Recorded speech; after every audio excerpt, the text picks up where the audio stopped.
Hello everyone, I Kuldeep Sharma welcome you all to today's session on 20 GK question, which has been specifically curated from the Hindu newspaper as well as the Indian Express.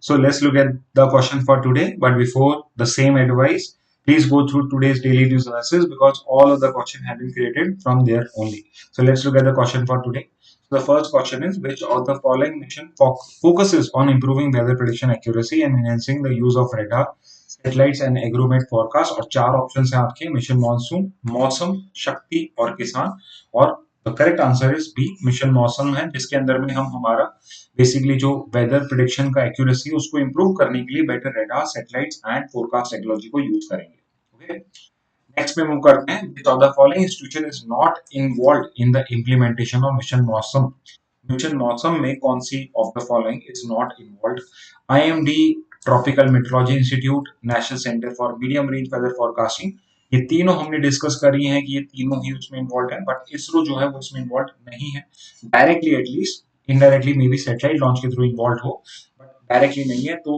Which of the following is not involve it is ISRO next पे आते हैं what is the chief deliberative policy making in representative organ of the United Nations तो छह policy principal organs हैं आपके United nation के अंदर में जिसमें से तीन तो यहाँ पे मेंशन है और एक ये स्पेशलाइज्ड एजेंसी है और इनमें से कौन सी चीफ डेलिबरेटिव बॉडी है तो वो हमने आज डिस्कस किया था it is United Nation General assembly जो चीफ डेलिबरेशन बॉडी है पॉलिसी मेकिंग बॉडी है तो थ्री का आंसर हो जाएगा ए नेक्स्ट पे आते हैं how many member states are part of the United Nation General Assembly United Nation General Assembly में कितने उसके मेंबर स्टेट्स हैं कितने उसके मेंबर्स हैं तो 193 कंट्रीज जो यूनाइटेड नेशन मेंबर्स हैं टोटल वो सारे के सारे यूएन जनरल असेंबली के भी मेंबर्स हैं तो 193 B would be the correct option next पे आते हैं where is the headquarter of United Nation General Assembly located UNGA का हेडक्वार्टर कहाँ पे है तो out of the six principal organs पांच का जो हेडक्वार्टर है वो न्यूयॉर्क सिटी में है तो फिफ्थ का आंसर हो जाएगा सी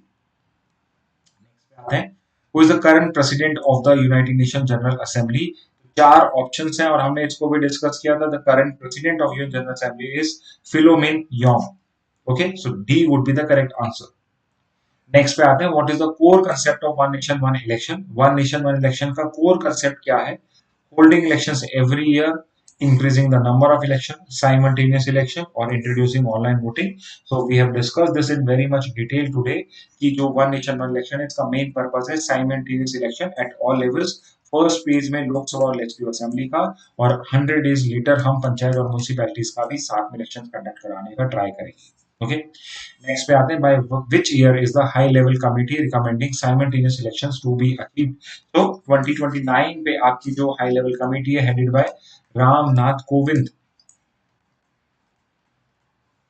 जिन्होंने ये कमेटी की रिपोर्ट मार्च में ही सबमिट कराई थी ही इज रिकमेंडेड कि 2029 ऑनवर्ड हम इस साइकिल को साइमल्टेनियस इलेक्शन साइकिल को कंटिन्यू कर सकते हैं नेक्स्ट क्वेश्चन पे आते हैं which amendment article 7 recommended for change to enable synchronization of elections तो आपके दो आर्टिकल्स हैं जो बोलते हैं कि लोकसभा और लेजिस्लेटिव असेंबली की टेन्योर 5 इयर्स की होनी चाहिए and unless dissolve earlier but यहाँ पे हमें इसको अमेंड करना पड़ेगा वो है आर्टिकल्स 83 एंड 172 सो दैट हम इनको प्री मैच्योरली डिसॉल्व कर सकें और इनके जो इलेक्शंस हैं वो टाइम टू टाइम होल्ड कर सकें so that synchronization every 5 years continue हो सके सो 9 का करेक्ट आंसर हो जाएगा ए नेक्स्ट में आते हैं what happens if a no confidence motion और hung house occurs under one nation one election तो अगर नो कॉन्फिडेंस मोशन पास हो जाए या किसी भी गवर्नमेंट की मेजोरिटी ना आए तो under one nation one election क्या होगा तो रिमेंबर दिस कि क्या वहां पे हमें फुल टर्म कंप्लीट करके फ्रेश इलेक्शंस होते हैं obviously that is not the purpose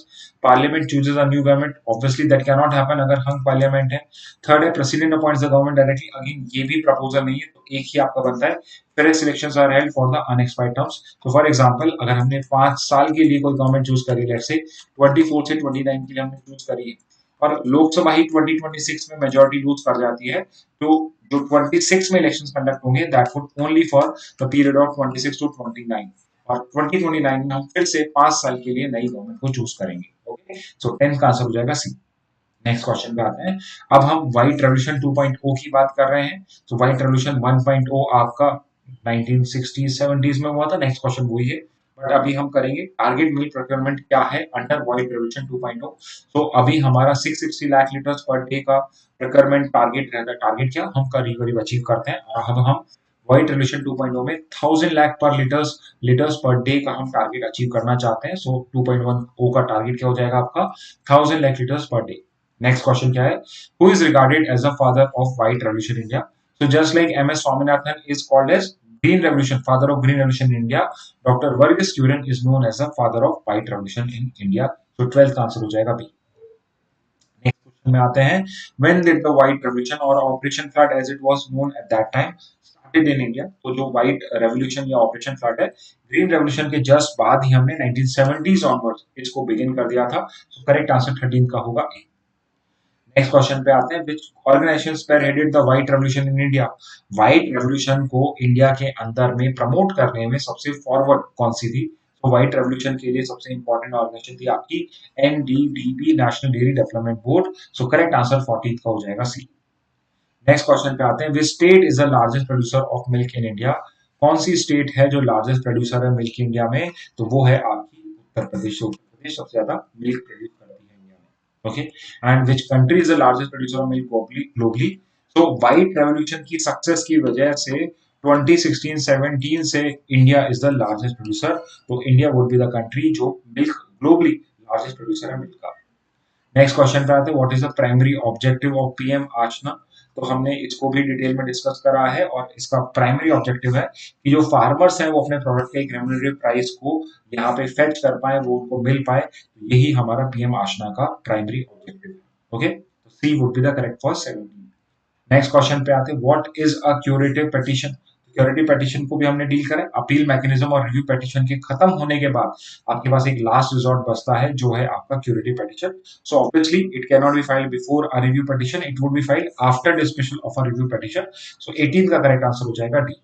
okay, next पे आते हैं, which case established the legal basis for curative petition in India। So remember curative petition जो है इसका कोई भी स्टैट्यूटरी बेसिस नहीं है, इसका कोई कॉन्स्टिट्यूशनल बेसिस नहीं है, बिकॉज कॉन्स्टिट्यूशन या किसी स्टैट्यूट में या rules of regulation of government of supreme court में ये मेंशन नहीं है। ये जो पर्टिकुलर पेटिशन है curative petition, it was established by a particular case and that case was the 2002 case of Rupa Chopra versus Chopra, जिसमें फर्स्ट टाइम क्यूरेटिव पेटिशन को as a mechanism of appeal हमने इंक्लूड करा था, सुप्रीम कोर्ट ने include करा था। सो 19 का करेक्ट आंसर हो जाएगा D. Okay, finally the last question for today, which organization brokered the Indus Water Treaty between India and Pakistan। India and Pakistan के बीच में जो इंडस वाटर ट्रीटी है उसके अंदर में मीडिएटर कौन था, who was the mediating party। so चार ऑप्शन है आपके पास, United Nation, World Bank, International Monetary Fund and SARC, and this particular treaty was brokered by World Bank and was signed on September 19th of 1960। okay, okay, so as a last question, जो एक question मैं आपसे पूछता हूँ, I'm not going to answer, you can answer it in the comment box। Out of the six rivers से आपके Indus water treaty में, which are the three rivers with Pakistan and which are the three rivers with India। Okay, so mention it in the comment box again। To get proper answer, please look at the daily news analysis। वहां से आपको समझ में आ जाएगा कि कितना easily आप तीनों रिवर्स को तीन रिवर्स को याद कर सकते हैं। Okay, so student, that's it from my side for these 20 GK question। I hope to see you in the next class with a new set of 20 GK question। Thank you and have a very nice day।